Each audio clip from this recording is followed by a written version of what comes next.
দিয়ে দেয়, যত বড় যেই হোক না কেন একটু বড় পরোয়া করে না। আমেরিকার সাথে সেই থেকে মোকাবেলা করে আসতেছে, আমেরিকারে 5 পয়সা ভ্যালু দেয় না, এখনো পর্যন্ত দেয় না ইরানিরা। বিশ্বের সব মধ্যপ্রাচ্যের সমস্ত রাজা বাচ্চারা সব বড়ি মিয়ারা আমেরিকার পাশাটা, ইরান কিন্তু তার জায়গায় ঠিক আছে। কথা বলেন ঠিক ঠিক না? একেবারে মজবুত বিটামাক্সির মতো দাঁড়িয়ে আছে, ও কেউ রে ভয় পায় না খমিনি। এখন কালকে জবাব দিতে হবে আমাদের নামাজ বান্দর খেলার মতো কেন, এই প্রশ্ন করে পাঠাইছে, সাংবাদিক পাঠাই দিয়েছে। এখন মন্ত্রীর মাধ্যমে প্রস্তাব আসছে। এখন সাইকুল হাদিস সাহেব যারা গেছে 1 মাস পর্যন্ত দৌড়ি করে কালকে ফ্লাইট। আরে মিয়া হজেও যদি যান, এদিক তাকান, হজের মোহাব্বত আছে না নাই? হজে যাবেন তো? এই যতদিন না গেছেন অতদিন পর্যন্ত পাগল, আল্লাহ আমি যদি একবার জাতি বাড়ি আর বাড়ি আসবো না। কিন্তু হজ করা হয়ে গেলি পরের দিন আপনি অন্য হয়ে যাবেন বাড়ি আসতে। হজ হয়ে গেলি আর মন টেয়ে না, হজ হয়ে যাওয়ার পরে আর দাঁড়ায় না। যত মক্কা মদিনার মহব্বত আশেকে রসুল হোক, হজ হয়ে গেলে আর দাঁড়াইতে মনে যায় না। তো হজে যাইও ভাগরে যায় বাড়ি আসতি, আর সে জায়গায় ইরানে যাইয়া কালকে ফ্লাইট, আর সেখানে আটকায় দেশে যদি এই জব না দিতে পারে ফ্লাইট ক্যান্সেল, আরো যেদিন জব দেবা সেই দিন ফ্লাইট। সাইকুল হাদিস সাহেব ওনাকে বলতেছে, মিয়া তুমি কোনো কথা কও তাই তুই এই জায়গাও কবা, সব জায়গা কও তুই এই আজকে কালকে ফ্লাইট, এ যে মানুষ তুমি চেনো না ওরে, ও তো সব কাটের দিয়ে জবই দিবে না, মীমাংসা সব শেষ করে দেবে, সালিশ মারি বেলায় দিবে না। আইসো সালিশ করতি, হও কথা করতে জায়গা পাও না। তুমি বলে যে হুজুর আপনারা পাশে থাকেন, দোয়া করেন, কিতাবাদি কিচ্ছু তো নাই, কালকে সকালবেলা জবাব দিতে হবে। কয়েকজনে এমন ভয় দিয়েছে, বিশেষ করে সাইকুল হাদিস সাহেব কয় যে রাত্রে সব কিছু পয় পরিষ্কার করে রেডি হয়েছে, জব না দিতে পারলি তো মারি ফেলবে। সকালবেলা টাইম দিয়েছে, নির্দিষ্ট টাইমে আমাকে নিয়ে বসাইছে, এখনো কমিনি আসে নাই। টাইম যখন ঘড়ির টাইমে পূর্ণ হয়ে গেছে, ফিস করে গেট খুলে গেছে, দেখি যে কমিনি হাজির, বিশাল জোয়ান, মাথায় পাগড়ি, জুব্ব পরা, চলে আসছে। এসে কোনো কথা নাই, সালাম দিয়ে বলছেন, আপনি জবাব দেন আমাদের নামাজকে বান্দর খেলার মতো কেন বললেন। তো উনি রাত্রে মুরব্বীদের সাথে মশওয়ারা করে নিজের এলিম অনুযায়ী নামাজ কেমন পড়তে হবে, নবী ওয়ালা নামাজ কেমন, সুন্নতি নামাজ কেমন, কোরআন হাদিসের এলেম ওনার কাছে যা আছে, এবং বড়রা তো সবই আছে, এলেমের তো অভাব নাই, যদিও কিতাব নাই। আবুল হাসান শাহ হুজুর, মুহাদ্দিস শাহ হুজুর, শাইখুল হাদিস শাহ, ফজলুল্লাহ কামিনী, আহমদ শফি সাহেব, হাফেজ হুজুর, উস্তাদরা রয়েছে, এলেমের অভাব নাই। সকলের কাছ থেকে হাদিস সংগ্রহ করে নিয়ে উনি পেশ করে দিলেন যে কালা রাসূল নবী পাক সাল্লাল্লাহু আলাইহি ওয়াসাল্লাম বলেছেন, যদি কোনো ব্যক্তি নামাজে দাঁড়ায়, তার সামনে দিয়ে তুমি যত জরুরত হোক, কম 40 বছরও যদি হয়, তবু তার সামনে অতিক্রম করবে না। সনদ সহ সহি হাদিস 4-5টা শুনাই দিয়েছে। শুনানোর সাথে সাথে সনদ সহ যখন হাদিস শুনাইছে, খমিনি বললেন, এই কিতাব আনো, কিতাব আনে মিলে দেখে হাদিসের সব কিতাবগুলো, সমস্ত কিতাবের সাথে ওনার হাদিস মিলে গেছে। সাথে সাথে খমিনি বললেন, মৌলানা আপনার জন্য এবং আপনার জন্য বিশেষ করে আমার রাষ্ট্রের পক্ষ থেকে বিশেষ একটা পুরস্কার নির্ধারণ করা হলো, আপনাকে পুরস্কৃত করা হবে। আপনি কি চান বলেন, আপনি যা চাবেন আপনারা সেই পুরস্কার দেব। তো উনি বললেন, আমি তো একা না, পুরস্কার উনি দেখলেন যে পুরস্কার জন দেবে, তা না নিয়ে যাবো কে, তা আমি তো একা না, আমরা তো এত কয়জন, আমাদের দিল্লির সবাই রে দিয়ে দেবেন। হ্যাঁ সবাই রে। তো উনি বললেন যে আমার এই কিতাবের প্রয়োজন, এই কিতাবগুলো দেবেন। উনি সেই আমলে প্রায় 1 থেকে 1.5 লক্ষ টাকার কিতাবের লিস্টই দিয়েছে। সেই হারে সবাই রে, সেই 28 জনের সবাই রে কিতাব দিয়ে দিয়েছে, এবং অনেক হাদিয়া তো আরো আনুষঙ্গিক অনেক কিছু দিয়ে তারপরে পাঠাইছেন। যে কথাটা বলতে যে লম্বা হয়ে গেল কথা, তো এই যে এলমি ইস্তেদাদ, এলমি যোগ্যতা রাজার ভিতরে, বাদশার ভিতরে থাকতে হবে, এরকম যোগ্য আলেম ছিলেন। বর্তমান যিনি আছে তিনিও মোটামুটি, কিন্তু ইনি এন্তেকালের পরে কে হবে তাই নিয়ে ইরানের ভিতরে দ্বিধাদ্বন্দ্ব চলছে, এই মাপের যোগ্য মানুষ নেই। তো সাহাবায়ে কিরামরা যেই লোকটারে প্রেসিডেন্ট নির্বাচন করছে, ওই লোকটা কি খমিনির চেয়ে ছোট না বড়? ওই লোকটা বর্তমান খামিনির চাইতে ছোট না বড়? বহুতের চাইতে বড়, বলকে বহুত বড়। खुद न थे जो राह पर गए रूह के हादी बन गए, खुद न थे जो राह पर गए रूह के हादी बन गए, क्या नजर थी जिसने मर्दू को मसीहा कर दिया। নিজেই ছিলেন গুমরাহ, কেমন গুমরাহ, বিশ্ব নবী মুহাম্মদ রাসূলুল্লাহ সাল্লাল্লাহু আলাইহি সাল্লামের কল্লা কাইটা নিয়া আবু জাহেলের হাতে দিয়া 100 উট পুরস্কার নেবে, কেইসা ধামলার দামলা ছিলেন।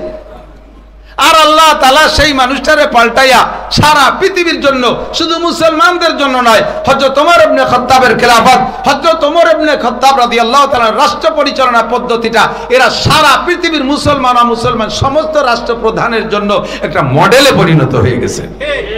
ঠিক কিনা? তাহলে এই লোকটার কি এলেমের অভাব আছে বলে মনে হয়? এবং প্রথম সিরিয়ালে যারা ইসলাম গ্রহণ করছে তার ভিতরে 39তম অথবা 40তম, মক্কায় থাকতে মক্কি সাহাবী। এই লোকটার এলেমের অভাব নাই। সিদ্দিকা আয়েশা রাদিয়াল্লাহু তাআলা আনহার বয়স যখন 18 তখন সিদ্দিকা আয়েশা বিধবা হয়েছেন। আর নবী আলাইহিস সালামের নবুয়তি পার প্রথম বছরই হযরত ওমর মুসলমান হয়েছেন। তাহলে হযরত ওমরের ইসলামের বয়স যখন 23, সেই সময় হুজুর ইন্তেকাল করেছেন, আর ওই সময় আয়েশার বয়স 18। তাহলে আয়েশার টোটাল বয়সের চাইতে হযরত ওমর রাদিয়াল্লাহু তাআলা নূরে ইসলামের বয়সী 18 পরে 23 কত লাগে? 5 না, আরো 5 বছর বেশি। তাহলে আয়েশার টোটাল জীবনের হায়াত যতদিন, তার চাইতে হযরত ওমরের মুসলমান হওয়ার জিন্দেগির বয়সও 5 বছর বেশি। তাহলে এই ওমর কি হুজুরের কোনো কিছু জানতে বাকি আছে? সেই ওমর রাদিয়াল্লাহু তাআলা আনহু হযরত আয়েশার কাছে যে বলতেছেন, ইয়া উম্মাল মুমিনিন কাইফা কানা খুলুকু রাসূলুল্লাহ সাল্লাল্লাহু আলাইহি সাল্লাম, ওমা আয়েশা তুমি বলো তো হুজুর আলাইহিস সালামের স্বভাব কেমন ছিল, চরিত্র কেমন ছিল? সিদ্দিকা আয়েশা একটু হেসে বললেন, ইয়া খলিফাতুল মুসলিমিন, ও খলিফাতুল মুসলিমিন, আপনার ইসলামের হায়াতই আমার গোটা হায়াতের চাইতে 5 বছর বেশি। আর আমি নবী পাকের ঘর করছি মাত্র কয় বছর? 9 বছর বয়সে স্ত্রী হিসেবে ঘরে আসছি, আর 9 বছর হইতে না হইতে হুজুর চলে গেলেন। আমি নবীকে বুঝের সাথে পাইছি মাত্র 9টা বছর, তাও 9 বছর বয়সী মেয়ে আমি নবীর স্ত্রী হয়ে আসছি। এই 18 বছর বয়সে তো মানুষের বিয়ে হয়, আর বাংলাদেশে তো তাও হয় না। 20তে বুড়ি নয়, 20 আগে। আরে এই হাদিস জানেন না? 20তে বুড়ি নয়, 20 আগে। তাহলে আয়েশা বাংলাদেশের বয়সের বিয়ের বয়সের মাপের চাইতেও 2 বছর আগেই সে বিধবা হয়ে গেছে। তাহলে আমি আটটুক মানুষ কি জানি নবীর আখলাক, আর আপনি আমার কাছে জিজ্ঞেস করতেছেন? কারণ না আমার, তুমি বলো। কেন জিজ্ঞেস করেন? যে এই জন্য জিজ্ঞেস করি যে মানুষের স্বভাব 2 রকম হয়, পুরুষের স্বভাব দ্বিমুখী হয়, 2 রকম হয়। হাদিসের ভিতরে আছে 11 বিবির একটা গল্প আছে তিরমিজি শরীফের ভিতরে, বিভিন্ন হাদিসের কিতাবের মধ্যে আছে। তো তিরমিজি শরীফের ভিতরে বিশেষ উল্লেখ করে পড়ানো হয়। তো এই 11 বিবির হাদিসের ভিতরে মানে 11 জন হুজুর আলাইহিস সালাম গল্পটা শোনাচ্ছেন যে বিগত সময় 11 জন মহিলা এক জায়গায় বসে একটা মজলিস করছে। এই মহিলারা একে অপরের জিজ্ঞেস করতেছে, তোমার স্বামী কেমন, তোমার স্বামী কেমন, তোমার স্বামী কেমন। যার যার স্বামী যেমন সে সেই রকম বয়ান করতেছে। যে একজন বলতে জাউজি আসান্নাক, আমার স্বামী এটা উটাক্কা। আসান্নাক মানে আমাকে গ্রাম্য বাংলায় কোনো উটাক্কা কই যে 1.5 দেড়িয়ে লম্বা, গলা শূন্য, মাথা ছোট, ভাষায় গোষ্ঠ নাই, এইরকম। আর একজনকে আমার স্বামী এমন, সে বাইরে যখন ইজা খারাজা ফাহিদা ওয়াইজা দাখালা আসিদা, সে বাইরে যখন যায় তখন তার অবস্থা সিংহের মতো, ঘরে যখন আসে চিতেবাঘের মতো। চিতেবাঘের মতো মানে চিতেবাঘে ঘুম বেশি, আইসে আর লেত্রায় ভাত্রায় ঘুমায় থাকে, আমার কি দরকার কিচ্ছু শোনে টোনে না। আরেকজনকে আমার স্বামীও এরকম, বাইরে যখন যায় তখন আমার স্বামী বাইরে যখন যায় তখন বাঘের মতো, বাড়ি যখন আছে বিলের মতো। বাইরে যখন যায় তখন তার দিকে ফিরে তাকাতে পারে না, বড় বড় বিটাকে থাবড়ায় শীত করে বেলায় যায়। আর বাড়ি যখন ঢোকে তখন আমি চড় দিলেও মুখ মুছে এটি চলে যায়। এইরকম 11 বিবির গল্প। তো হযরত আয়েশাকে বলতেছেন যে পুরুষের স্বভাব 2 রকম হয়, কেউ বাইরে একরকম ভিতরে আর এক রকম। বাইরে বিশাল বাঘের মতো, ভিতরে বেড়ালের মতো। আবার অনেকে বাইরে গেলে পারা বেনা লাগে, চড় খাইয়ে বাড়ি এসে বরফিটি সেটা শোধ দেয়। আছেন এরকম কোনো বাহাদুর? বাইরে ভ্যানালারা চড়াই দেশে শোধ দিতে পারে না, বাইরে ঘরে এসে বোর চুল ধরে মারে, আর চিনিস আমি এদেশের পাইছিও, দেখাই ছাড়ি দেবো, বউরে দমের নাড়ি বারো ফেলাইতে মারতে মারতে উল্টো বেচতে। এইরকম পুরুষরা 2 রকম 3 রকম হয়ে থাকে। সেই হিসেবে আমরা হুজুরের বাহিরের অবস্থা জানি, বাইরের অবস্থা মাশাআল্লাহ এ তো বেমিসাল, অতুলনীয়। আর ঘরের ভিতরের অবস্থাটা, আমারও মেয়ে একটা তোমার সাথে সতীন হুজুরের স্ত্রী ছিলেন, তবে আমার মেয়ের চাইতে হুজুর তোমাকে বেশি ভালোবেসেছেন, কাজেই হুজুরের আভ্যন্তরীণ অবস্থা তুমি বেশি জানো, আর বাইরেও হুজুরের সাথে তুমি বেশি সফর করেছো, এই জন্য ভিতর বাহির সবটা তুমি ভালো জানো। এই জন্য তোমার কাছে জিজ্ঞেস করছি কাইফা কানা খুলুকু রাসূলুল্লাহ সাল্লাল্লাহু আলাইহি ওয়াসাল্লাম, ও আয়েশা তুমি একটু কও নবী আলাইহিস সালামের বিলকুল চরিত্র কেমন ছিল। খেয়াল করতেছেন সবাই? তো হযরত সিদ্দিকা আয়েশা বলতেছেন, ইয়া আমিরুল মুমিনিন আলা তাকরাউল কুরআন, খলিফাতুল মুসলিমিন আপনি জিজ্ঞেস করলেন আপনি কোরআন শরীফ পড়েন না? কাল কোরআন শরীফ তো পড়ি তো, আমি তো প্রায় খতম দেই তো। তো কোরআন শরীফ দিয়ে নবীর চরিত্র কি বুঝবো? তো সিদ্দিকা আয়েশা ছোট মানুষ, বয়স কম, কুরআন ও হাদিসের ইলম, নবী আখলাকের, নবী আলাইহিস সালাতু ওয়াস সালামের সিরাত, আখলাক, সূরাত সবকিছু সম্পর্কে কত জ্ঞান এবং কুরআন হাদিসের ভিতরে কিভাবে ডুবাইছেন যে হযরত ওমর রাদিয়াল্লাহু তাআলা ভাবেন নাই যে কথা। আয়েশা তাই স্মরণ করা দিয়ে বলতেছেন, আপনি তো কুরআন শরীফ পড়েন, আলা তাকরাউল কুরআন, কুরআন পড়েন না? বলে জি পড়ি। তা আমি কুরআন দিয়ে কি বুঝবো?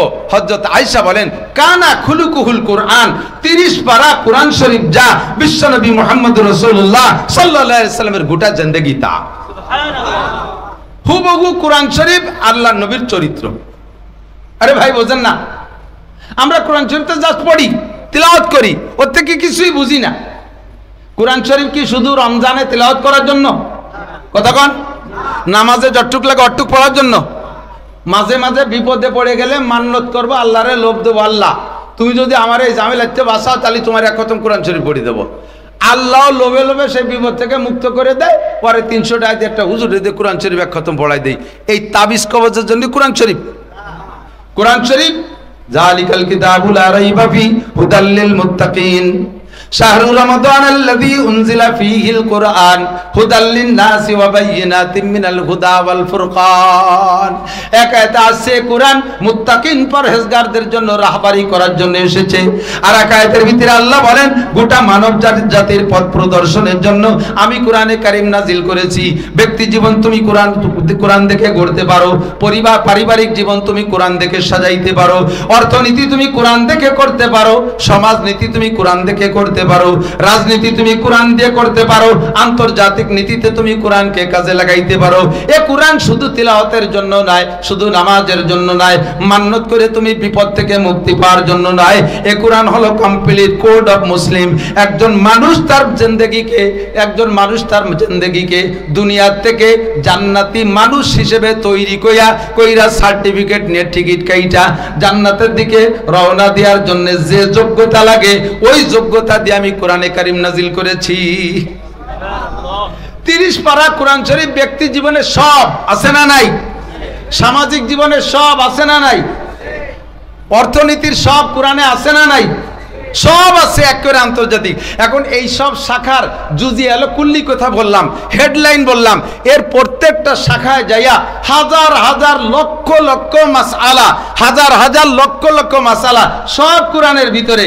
আর এই সব কিছু মিলিয়ে যদি কোরআন হয়, আর 30 পারা কোরআন যদি নবীর জিন্দেগি হয়, আর তার নাম যদি হয় সিরাত, তাহলে এই সিরাতের আলোচনা আমরা 100 ঘন্টা, 2 ঘন্টা, 2.5 ঘন্টা, 5 ঘন্টায় কিভাবে করব?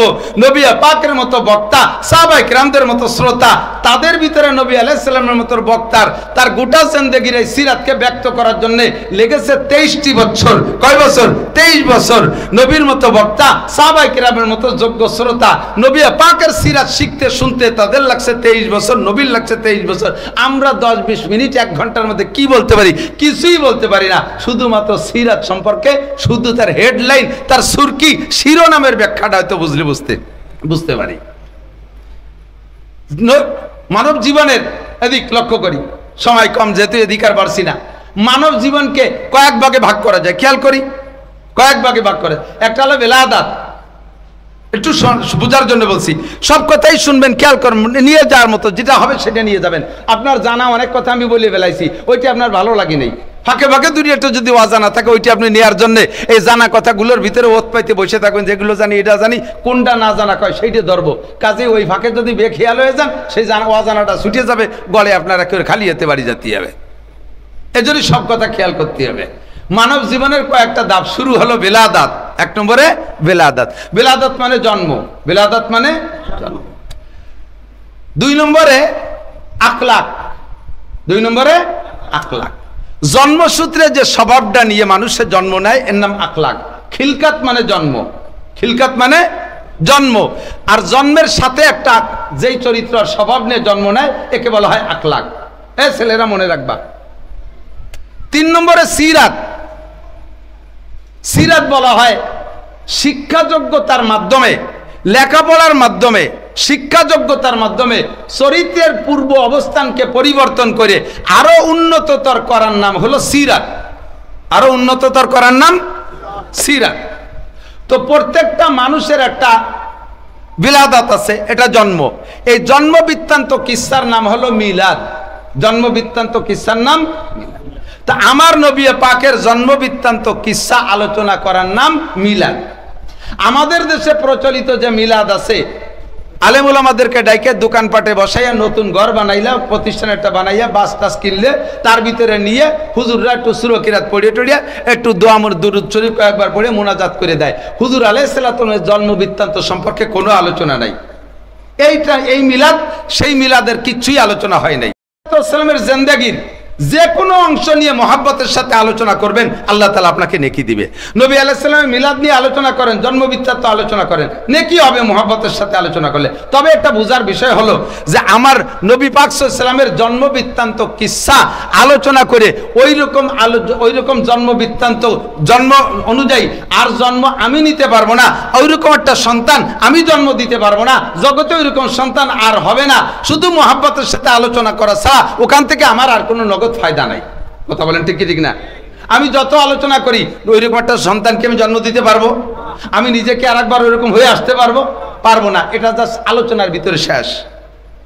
2 নম্বর আখলাক। খিলকাত মানে জন্ম। তো খিলকাত জন্মসূত্রে যে স্বভাব পায় একে বলা হয় আখলাক। এইটা শুধু মানুষ না, প্রত্যেকটা প্রাণীর মধ্যে থাকে। দেখেন মুরগির বাচ্চা ডিমির থেকে বেরোইয়া, মুরগির বাচ্চা ডিমির থেকে বেরোইয়া 1, 2, 3 মাস পর্যন্ত দুধ খায় না খুদ খায়? কথা কয় না? দুধ খায়, খুদ খায়। ওই ডিমির থেকে বের হয়েই খুদ খাতে হবে। খুদ খাওয়ার যে নিয়ম ওইটি ওরে শিখিয়ে দিল কিনা? বলবেন যে ওর মা সাথে থাকে, গ্রাম্য মুরগি ওর মা সাথে, তো গ্রাম্য পাবলিক মুরগির মা সাথে থেকে তারে খুদ খাওয়া শিখিয়ে দেয়। পোল্ট্রি মুরগির মা কিনা? ওর ডিমিতে হুটার পর ওরে খুদ খাওয়া শিখে এলো কিনা? এটা হলো খিলকাত, এটা জন্মসূত্রের স্বভাব, ঠিক না? ছাগলের বাচ্চা জন্মের পরে দুধ খায়। দুধ খাওয়ার ভিতরে তো খাইতে হলে খালি চাটলি হয়ে যায়, কিন্তু চাটার ফাঁকে ফাঁকে ছাগলের বাচ্চা বা গরুর বাচ্চা দেখবেন চাটার ফাঁকে ফাঁকে থনে মুখ দিয়ে ধাক্কা মারে না, গুঁতো দেয়। এই গুঁতো দিয়াটা শিয়ে লোকেরা চাটপি চাটছি যা খাইয়ে যা। গুঁতো দিলি পানায় পেটের মধ্যে দুধ আসে। এইটা আল্লাহ তাআলার জন্মসূত্রে শিক্ষা দিয়েছে। এটার নাম হলো আখলাক। এটার নাম কি? এরকম বলতে গেলে রাতভর বলা যাবে। প্রত্যেক প্রাণীর পার্সোনাল আখলাক আছে। তো মানুষেরও আখলাক আছে। যে জাতের মানুষ, যে এলাকার মানুষ, সেই এলাকার মানুষের সেই রকম আখলাক। তো সারা দুনিয়ার সমস্ত মানুষের আখলাকের ভিতরে আমার নবী পাক, আমার নবী, আপনার নবী, বিশ্ব নবী মুহাম্মদুর রাসূলুল্লাহ সাল্লাল্লাহু আলাইহি সাল্লামের জন্মসূত্রের যে আখলাকটা, এটাও সর্বশ্রেষ্ঠ আখলাক। এত ভালো আখলাকের সন্তান জগতে আর কখনো জন্ম, ঠিক কি ঠিক না?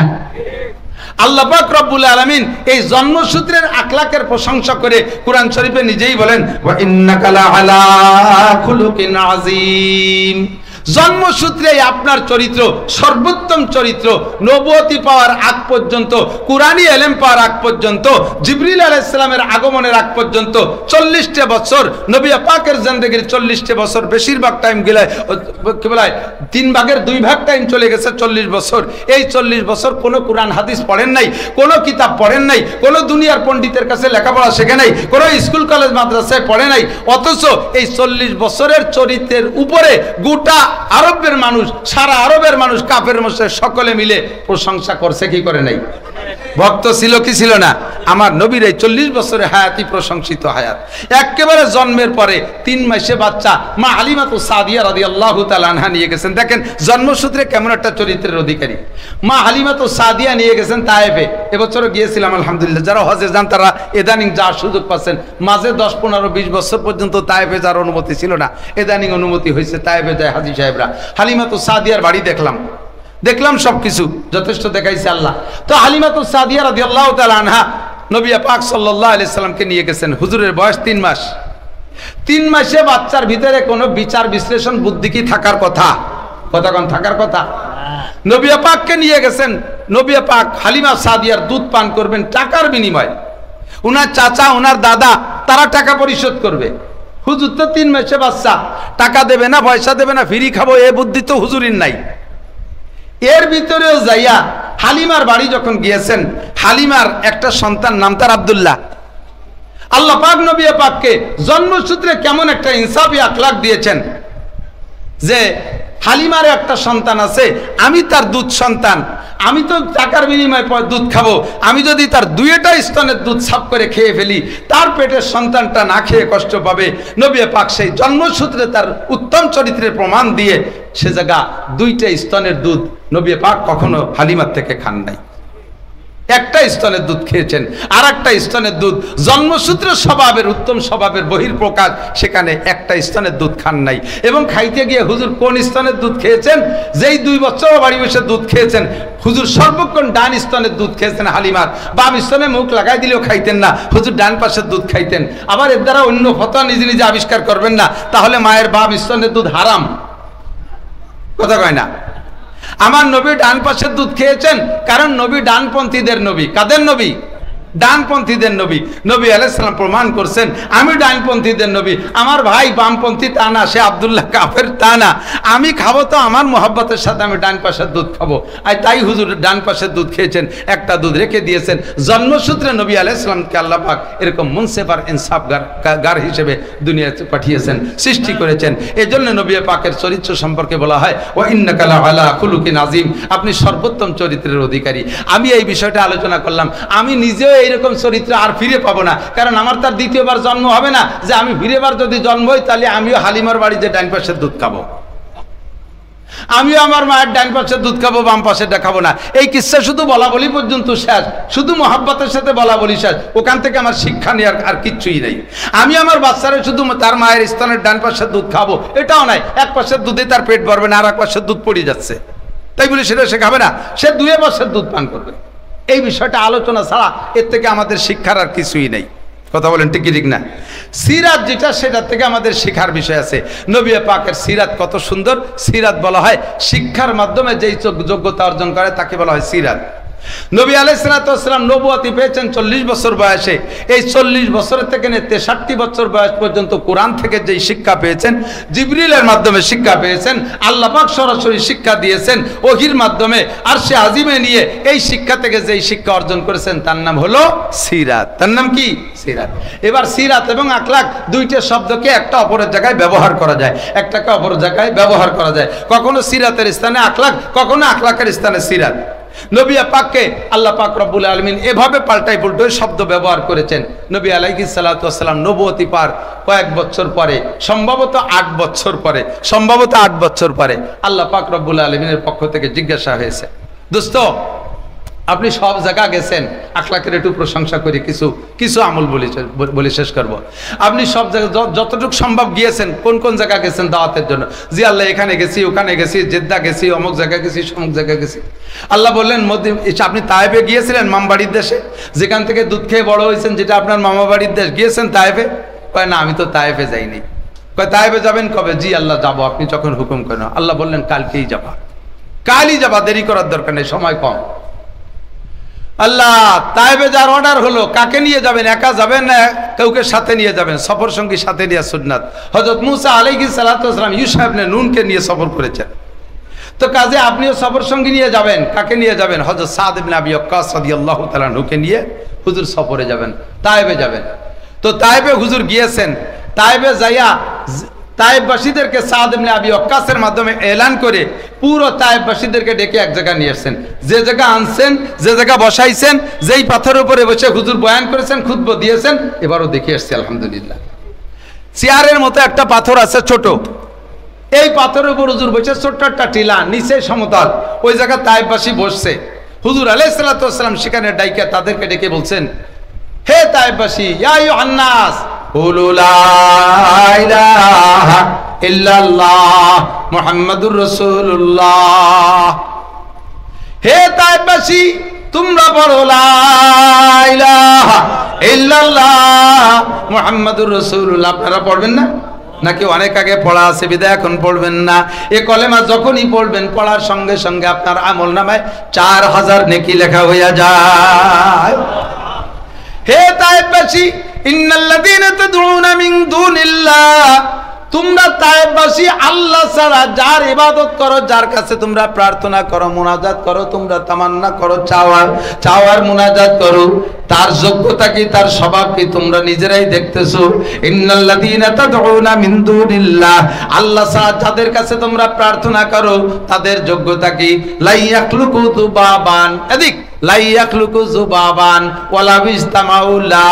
তোমরা এই আরব আলারা, তাই বালারা যাদেরকে ডাকতেছো, আরেক দল সৌদি আরবের বিভিন্ন প্রান্তে দোয়া মুনাজাত করতেছে, আরেক দল ভারতে উপাসনা করতেছে, আরেক দল জাপানে উপাসনা করতেছে।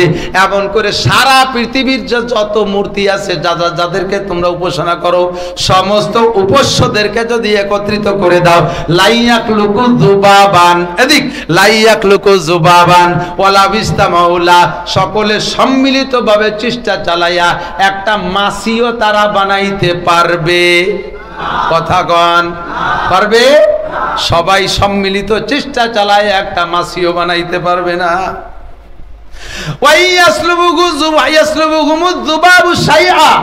সবাই মিলে একটা মাছি তো বানাইতে পারবে না। তোমাদের উপাস্য লাত, হবল, মানাত, ওজ্জা, আরো যত দেব দেবী আছে সবাই সম্মিলিত চেষ্টা করে একটা মাছি বানাইতে তো পারবেই না। আরো দুর্বল কত দেখো, যদি মাছিতে তাদের সামনের খাবার কেড়ে নিয়ে যায়, তাদের কোনো অঙ্গ প্রত্যঙ্গ খুলেও নিয়ে যায়, তবুও মাছির কাছ থেকে কেড়ে রাখার যোগ্যতা তাদের, জোরে বলেন, আছে। এবার আল্লাহ কয় যাওফাত তালিব ওয়াল মাতলুব, কাজেই তোমরা যারা চাইতেছো তারাও দুর্বল, যাদের কাছে চাইতেছো তারাও দুর্বল। এত অসহায়, এত দুর্বল, দুই দল এক জায়গা হইছে, তোমাদের মনের আশা পূরণ হবে না। আর সমস্ত আশা যদি পূরণ করতে হয়, এ সব দেবদেবীকে ছাইড়ে দিয়া কুলু লা ইলাহা ইল্লাল্লাহ, সবাই মিলে পড়ো লা ইলাহা ইল্লাল্লাহ মুহাম্মাদুর রাসূলুল্লাহ। তায়েফ আর মক্কা কিন্তু বেশি দূর না, মাত্র 100 কিলোমিটার দূর। নবী পাকের সুখ্যাতিয়া প্রশংসা, এই 40 বছরের যোগ্যতার প্রশংসা সারা তায়েফেও পৌঁছে গিয়েছিল। আর তায়েফ ওয়ালাদের ভাগনা, সেই হিসেবে তারাও বড় গর্বিত ছিল। আমাদের একটা যোগ্য ভাগনা আল আমিন বিশ্ব প্রশংসিত, এই ভাগ্নেটা আমাদের গর্বের বিষয়। সেই ভাগ্নে যখন গেছে, প্রথম সম্মান তাকে দিয়েছে, ভালোবাসাও তারে দিয়েছে, কিন্তু যখন কলেমার দাওয়াত দিয়েছে, এবার শুরু হয়ে গেল লড়াই। নেতৃস্থানীয় যারা, তারা বলে, এ ভাগ্নে, যে সম্মানে ছিলে সম্মানে থাকো, তুমি তোমার সম্মান নষ্ট করো না, তুমি তোমার ইজ্জত নষ্ট করো না, তোমার স্থান থেকে সরে যাও না, তোমাকে ভালোবাসি, ভালোবাসা তুমি নিতে থাকো, তুমি ফারদার আর এই বক্তব্য দিবা না। নবী পাক তো তাদের কথায় থেমে যাওয়া মানুষ না, হুজুর সুন্দর করে বোঝানোর চেষ্টা করেছেন। নবী পাকরে যখন থামাইতে না পারছে, এবার কয়, হে স্থানীয় যুবকরা, লাগ এই পাগল পোলাটারে তাড়া, এইটা পাগল হয়ে গেছে, ওইটা মাজনুন হয়ে গেছে, ওইটা দেওয়ানা হয়ে গেছে। আল্লাহ পাক রব্বুল আলামিন তাদের মুখের, তাদের এই বক্তব্যের জবাব দিতে গিয়ে সূরা কলম নাজিল করে দিয়ে আল্লাহ পাক বলেন, হে নবী আপনি শুনে নেন, নুন ওয়াল কলামি ওয়া মা ইয়াসতুরুন, ওরা যা বলে বলুক, আপনি মন খারাপ করেন না। আমি কলমের কসম খেয়ে বলি এবং কলমে যা লেখে তার কসম খেয়ে বলি, নুন ওয়াল কলামি ওয়া মা ইয়াসতুরুন মা আনতা বিনিমাতি রাব্বিকা বিমাজনুন। আপনার রবের নেয়ামত, আপনার রবের ইহসান, অবশ্যই আপনি মুহাম্মদুর রাসূলুল্লাহ পাগল না। কথা বলেন ঠিক কি ঠিক না? আমাদের নবী পাগল? আমাদের নবী মাজনুন? আমাদের নবী দেওয়ানা? আমাদের নবী বোকা? আরে দুনিয়ার সবাই বোকা করলেও কিছু আসে যায় না। আমার নবী যা পাগল না, সার্টিফিকেট দিয়েছেন কে? যেই কোরআন দিয়ে সার্টিফিকেট দিয়েছে, তোরা তা পারলে তার সাথে একটু প্রতিবাদ কর। কোরআনের সমকুটি একটা কোরআন বানায় দেখা, এই কোরআনের একটা আয়াতের ভিতরে যাররা পরিমাণ ভুল ধরিয়ে দেখা। আমার কোরআন ছিল সত্য, চ্যালেঞ্জের কোরআন এখন আছে, ওই কোরআনে বলে আপনি পাগল নয়, ওয়া ইন্না লাকালা আজরান গায়রা মামনুন, আপনার জন্য আপনার রবের পক্ষ থেকে অপরিসীম নিয়ামত আর পুরস্কার রয়েছে, আমি লাখ ঘোষণা দিয়ে দিলাম, ওয়া ইন্নাকা লা আলা খুলুকিন আযীম। ওরা যা বলে বলুক, মন খারাপের দরকার নাই, সর্বোত্তম চরিত্রের অধিকারী আপনি, বলেন সুবহানাল্লাহ। আমার নবীর চাইতে ভালো চরিত্রের সৃষ্টি জগতে আর কেউ হতে পারে? এবার মায়ের শুরু হলো, মারতে মারতে মারতে মারতে যেখানে নিয়ে গেছে, নবী পাক একটা পাহাড়ের গায়ে মায়ের খাইয়ে অজ্ঞান হয়ে পড়ে রয়েছে। সচক্ষে দেখে আসছি, তারা যেভাবে বলে সেইভাবেই তো আমাদের জানা জানি। আর তারা যেভাবে বলে পাহাড়ের গায়ে সাদা রং দিয়ে মুহাম্মদ শব্দ খোদার কুদরতি কায়দায় লেখা হয়ে গেছে। পাহাড়ের গায়ে মুহাম্মদ শব্দ মিম হা মিম দাল লেখা হয়ে গেছে। আরাবিয়ানরা বলে যে এই জায়গা নবী আলাইহিস সালাতু ওয়াস সালাম এসে আশ্রয় নিয়েছিলেন। এই সময় যখন হুজুর বেহুশ আর অজ্ঞান, তখন জিবরিল আলাইহিস সালাম আসছে। তাইব তো পাহাড়ি এলাকা, খুব বড় বড় পাহাড়, কত উঁচু পাহাড় যে পাহাড়ের মাঝখান দিয়ে মেঘ যায়, মেঘের উপরে পাহাড়ের বাকি অংশ, এত উঁচু পাহাড় সে তাইবে। তো এই পাহাড়ের দায়িত্বশীল ফেরেশতা যারা সবাই এসে নবী পাককে প্রস্তাব দিয়েছেন। স্বয়ং বিশ্ব মস্তান, সারা দুনিয়ার সমস্ত মস্তানদেরকে ধুলাই দেয় যেই মস্তান, তার নাম হযরত আজরাইল আলাইহিস সালাতু ওয়াস সালাম, উনি এসে প্রস্তাব দিয়েছেন। সাগরের মোতায়েন করা ফেরেশতা তারা এসে প্রস্তাব দিয়েছে, হুজুর আপনি বলেন সাগরের পানি ঢালিয়ে দেয়, তায়েবদেরকে ডুবাই দেই। পাহাড়ের দায়িত্বশীল ফেরেশতারা বলে হুজুর আপনি অর্ডার দেন, দুই পাহাড় এক জায়গা কইরা একেবারে মশলা বাটার মতো বেটে দেবো তায়েববাসীদেরকে। আপনার গায়ের রক্ত ঝরাইছে, আপনাকে এভাবে আহত করছে, ক্ষতি করছে, আমরা কিছু করে দেই। হুজুর জবাব দিলেন, ও ফেরেশতা তোমরা যদি মেরে ফেলো এদেরকে, তাহলে আমি নবুয়তি করব কাদের মধ্যে? আরে ভাই এদিক তাকান, প্রতিশোধের এমন সুযোগ পেয়ে কে প্রতিশোধ না নিয়ে ছাড়বেন? আপনারা গুবরাওয়ালারা যদি ওই এবাসে কি বেদগ্রাম, এবাসে পাতালি টাতালি বা ওই পাশে গোপালগঞ্জের কাছে, গোপালগঞ্জের যারা যত কাছে তারা তত বড় ক্যাডার, তারা তত বড় শক্তিশালী। তো এই পাশে যে ওই গোপালগঞ্জের ওই প্রতিবেশী একেবারে কাছের দুটো যুবক এখানে আসছে গুবরার মোড়ে, আর এই জায়গার থেকে স্থানীয় যুবক কেউ তারে দুটো ঘুষি দিয়ে ছেড়ে দিয়েছে। ঘন্টা দুই পরে ওই যুবক যদি সেই এলাকায় যায়, ওরা ধরে চুমো দেবে না? ফুলির মালা দুই ঘুষিতে 200 ঘুষি পয়দা হয়ে যাবে, কথাটা ঠিক না? এটা হলো আমাদের স্বভাব। প্রতিশোধ নেওয়ার সুযোগ পাইলে একটুও কম নেই না। যে জায়গায় প্রতিশোধ নেওয়ার জন্য নবী পাকের পক্ষ থেকে জিব্রাইল, মিকাইল, ইসরাফিল, আজরাইল সব বাগা বাগা ফেরেশতা, পাহাড়ের দায়িত্বশীল ফেরেশতারা প্রস্তুত নবীকে প্রস্তাব দিয়েছে। নবী পাক কয় আমি তাকে মাফ করে দিছি, আমি তাদেরকে মাফ করে দিছি, তোমরা তাদেরকে মাইরো না। হয়তো এরা আমার দাওয়াত গ্রহণ করলো না, হতে পারে এদের পরবর্তী জেনারেশন তারা আমার দাওয়াত গ্রহণ করবে। যদি এগে মারিয়ে বেলায় দাও তো জেনারেশন বন্ধ হয়ে যাবে, তাহলে আমি নবুয়তি করব কাদের ভিতরে? কাজে আমি তাদেরকে ক্ষমা করে দিয়েছি, তোমরা তাদেরকে কিছু বলো না। আল্লাহ পাক বলেন ওয়া ইন্নাকা লাআলা খুলুকিন আযীম, হে নবী এরকম চরিত্রের মানুষ আমার সৃষ্টি জগতে নাই। সুযোগ পাইয়া প্রতিশোধ নেওয়ার সুযোগ পেয়ে আপনি প্রতিশোধ নেন নাই, তাদেরকে আপনি ক্ষমা করে দিয়েছেন, আপনি সর্বোত্তম চরিত্রের অধিকারী। জোরে কর না সুবহানাল্লাহ। আমার নবীর স্বভাবেই। আরে ভাই আমরা এই আখলাক রে, ভালো আখলাক রে 3 ভাগে ভাগ করে সিরাতে মুস্তাফার ভিতরে আছে, অন্যান্য তাফসীরের কিতাবে আছে। ভালো আখলাক, ভালো চরিত্র 3 ভাগে ভাগ করা হয়। একটা হলো আখলাকে হামিদা, আখলাকে হামিদা, আর একটা হলো আখলাকে হাসিনা, আখলাকে হাসিনা, আর একটা হলো আখলাকে আজিমা।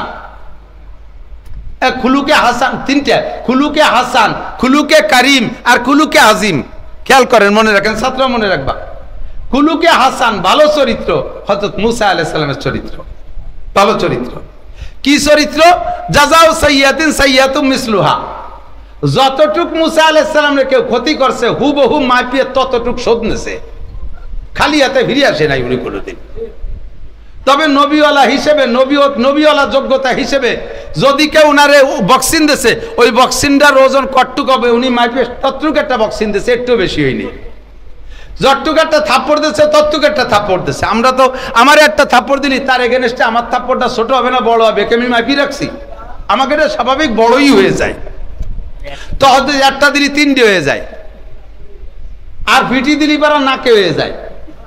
আর খুলুকে হাসান হলো হুবহু পিঠে দেশে, পিঠের যে জায়গা দিয়েছে হুবহু সেই জায়গা, দাঁত যেটা ভেঙে দিয়েছে ওইটা ভেঙে দেওয়া, চোখ যেটা কানা হয়ে দিয়েছে ওইটা কানা হয়ে দেওয়া, একে বলা হয় খুলুকে হাসান। হুবহু পরিমাণ মতো প্রতিশোধ দেওয়া, এটা জায়েজ। এইটা ছিল হযরত মুসা আলাইহিস সালামের স্বভাব। ফিরাউনের বাবরসি মুসা আলাইহিস সালামের উম্মতের বনি ইসরাইলের একজনের সাথে জ্ঞানজাম। এই জ্ঞানজামে যে হযরত মুসা আলাইহিস সালাম দেখছেন যার তারে যে পরিমাণ মারছে, এই বনি ইসরাইলের এই ছেলেটারে ফিরাউনের বাবরচি যে পরিমাণ মারছে ও সে পরিমাণ প্রতিশোধ নিতে পারবে না। হযরত মূসা আলাইহিস সালাম মাপিয়ে উনি সেই পরিমাণ প্রতিশোধ নিয়েছে। কিন্তু যে পরিমাণ প্রতিশোধ নীতি যে মূসা আলাইহিস সালাম একটা শট দিয়েছে মাপিয়ে, এক শটে সে বাবরচির সাথে গেছে মরিয়ে। আজরাইল আলাইহিস সালাম আইসা মূসা আলাইহিস সালামের সামনে বসে বলতেছে, জি তুকা লিয়া না খুজা রুহাক, আমি আপনার জান নিতে আসছি। হাজারাবা মূসা আলা আইনিহি, জান নিতে যে লোকটা আছে ওই লোকটা আমার শত্রু আইছে যেহেতু জান নীতি, তার সাথে প্রতিশোধ আমার জান নেওয়া পরিমাণে নিতে হবে, এটা জায়েজ। কাজেই উনি জান নিতে আসছে প্রস্তাব দেওয়ার সাথে সাথে উনি চিন্তা করলেন যে জান নিয়ে ফেলি তো নিয়ে গেল, আমার সহ্য আগেই নিতে হবে। হাজারাবা আলা আইনিহি, বক্সিং একটা মারি দিয়েছে চোখ জড়াইয়ে। আজরাইলের চোখ একটা নষ্ট হয়ে গেছে। আজরাইল সালাম চলে গেছে, চোখ ঠাইছি ধরে আল্লাহ কায় ওমা বালুকা ইয়া মালাকাল মউত, আজরাইল তোমার কি খবর? রব্বি জরাবানি মুসা আমারে ঘুষাইছে। আল্লাহ কায় কেন ঘুষি দিল জিজ্ঞেস করলে না? জিজ্ঞেস করলে যদি আর একটা দিত, এক চোখের মধ্যে সারিয়েছি। মুসা আলাইহিস সালামের স্বভাব জাযাউ সাইয়্যাতিন সাইয়্যাতুম মিসলি, এটাকে বলা হয় খুলুকে হাসান, ভালো চরিত্র। এটা খারাপ না, এটা খারাপ না, আপনি পারবেন, আপনার অনুমতি আছে। অধিক টাকার আরে মশলা এসে গেলেই বলা লাগে।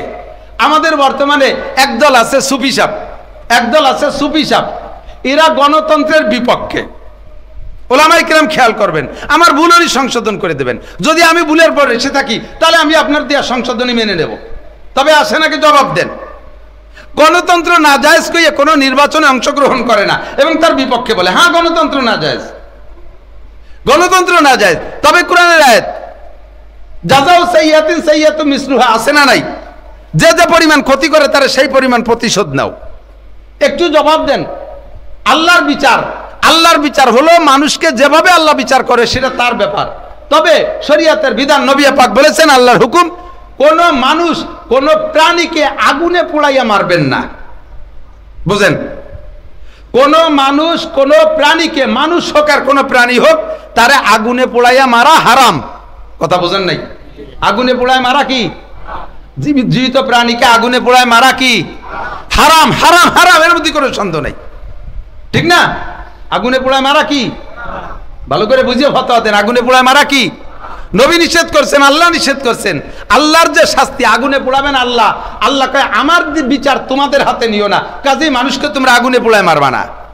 এবার আসেন, বোমা মারিয়ে মারা, গুলি করে মারা, এই বোমা আর গুলি আগ্নেয়াস্ত্র যেগুলো মারামারি চলতেছে এগুলো আগুন কিনা? কথা কন, এগুলো আগুন কিনা? ফিলিস্তিন গাজার মুসলমানরা যে বোমা মারতেছে ওটা আগুন কিনা? লেবাননের হিজবুল্লাহরা মারতেছে ওটা আগুন কিনা? তাহলে এই আগুন দিয়ে পোড়ায় মারা নিষেধ, মারতেছেন কে? এই আগুন দিয়ে পোড়ায় মারা নিষেধ, বোমা কেন মারতেছেন? জাযাউ সাইয়্যাতিন সাইয়্যাতুম মিসলুহা, তারা বোমা মারছে আগুনের বোমা, তাই তার প্রতিশোধে আগুনের বোমা। বর্তমানে টিকে থাকতে হলে সারা দুনিয়া জুড়ে ক্ষমতা দখলের একমাত্র মিডিয়া গণতন্ত্র। এই গণতন্ত্রের মাধ্যমে তারা যাইয়া মসনদে বসে আমাদের চুল ধরে দাড়ি ধরে ঘুরবে, কাজেই আমিও তার প্রতিশোধ নেব গণতন্ত্রের মাধ্যমে, বিকল্প আর কোনো ব্যবস্থা নাই। কথা বলেন ঠিক না? যদি এখানে বোমা মারিয়ে মারা জায়েজ হয় তাহলে গণতন্ত্র জায়েজ। খালি এক টাকা গণতন্ত্রের মধ্যে মাথা ঢুকাই দিয়ে বসে থাকবেন যে সাহাবায়ে কিরাম গণতন্ত্র করে নাই, আমাদের গণতন্ত্র জায়েজ নেই। তাহলে সাহাবায়ে কিরাম বোমা দিয়ে মারে নাই, আগুন দিয়ে পোড়ায় মারে নাই, তোমরা মারো কে? তরবারি নিয়ে যাও, কামারের সামনে কেড়াল নিয়ে যাও, ভালোই গুলির উড়ে দিবে না।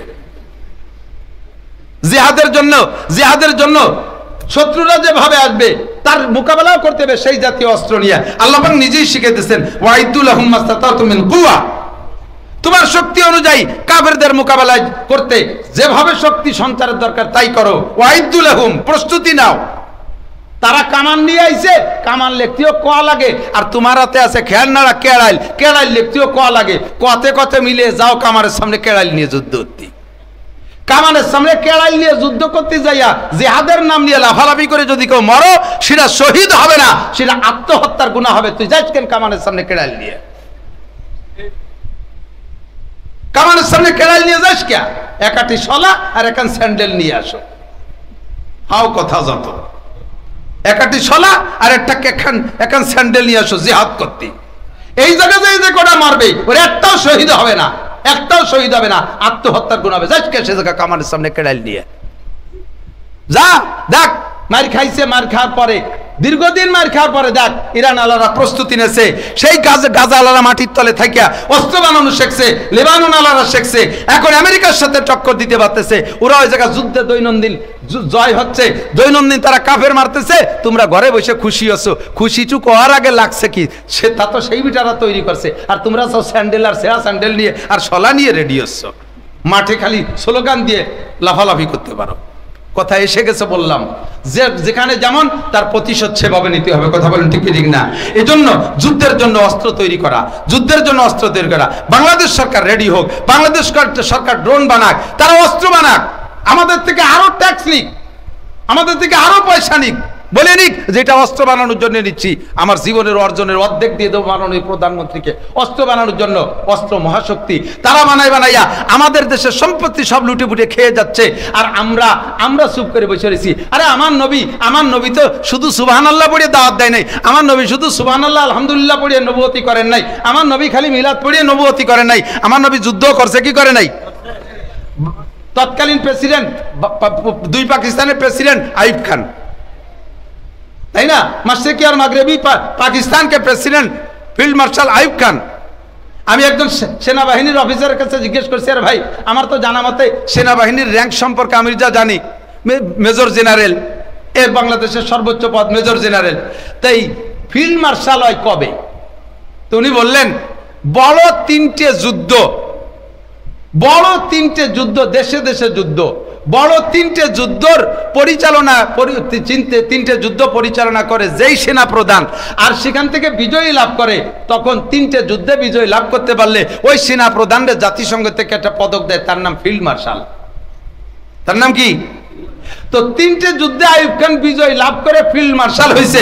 আমার নবী 27টি যুদ্ধে অংশগ্রহণ করে সেনা প্রধান ছিলেন, 27টি যুদ্ধে আমার নবী বিজয় লাভ করছে, একটা যুদ্ধ নবী পাক ঠকেন নাই, 27টি যুদ্ধে বিজয় লাভ করছে। তাহলে 27 3 রে কয়বার গুণ দিয়া লাগে?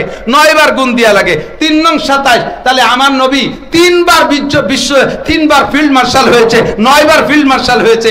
9 বার যে ফিল্ড মার্শাল হয় তার জন্য সর্বোচ্চ একটা উপাধি থাকতে হয়, সেইটা হলো মুজাহিদে আজম। সেটা কি? শ্রেষ্ঠ যোদ্ধা, সারা পৃথিবীর শ্রেষ্ঠ যোদ্ধা।